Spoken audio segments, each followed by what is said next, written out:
Hier soir, au cœur du parc Maisonneuve à Montréal, une foule en liesse s'est rassemblée pour célébrer la fête nationale du Québec, et fut une soirée gravée dans les mémoires. Parmi les moments les plus marquants, un nom a résonné plus fort que tous les autres. Robert Charlebois. À la veille de son 81 anniversaire, l'icône de la chanson québécoise a livré une performance puissante, teintée d'émotion et de gratitude, dans un contexte particulièrement chargé de sens. Alors que le spectacle rendait hommage aux 50 ans de la chanson « Jean du pays » de Gilles Vigneault, un véritable hymne national officieux.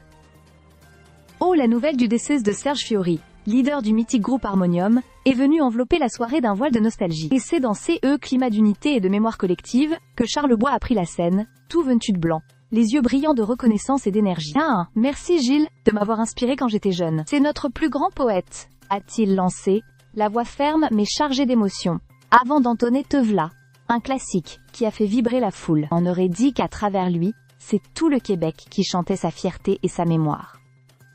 N'était pas juste une performance. C'était un passage de flambeau, car après lui, le rappeur Loud est monté sur scène pour interpréter. Fallait y aller, dans une transition générationnelle, à la fois naturelle et puissante. Deux univers, deux styles, un mime amour du Québec. Le spectacle avait pour thème.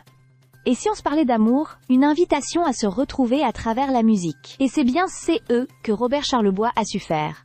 Nous rassembler autour d'une mime histoire, d'une mime langue, d'un mime peuple. Il a incarné, en une chanson, toute la richesse du patrimoine musical québécois, tout en saluant l'héritage de ses pairs, notamment Fiori, dont quelques vers de un musicien parmi tant d'autres ont été repris en chœur par le public. Il y avait quelque chose de magique dans cette soirée.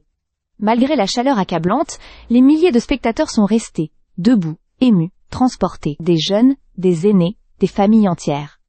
Tous réunis sous le mime ciel, les yeux levés vers une scène où l'histoire du Québec chantait encore. Robert Charlebois, à l'aube de ses 81 ans, ne faisait pas que chanter.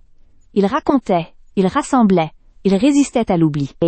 Et dans ces moments suspendus, alors que les feux d'artifice éclataient au-dessus de Montréal, on avait l'impression que le temps lui-même chantait avec lui. Stay subscribed for more videos.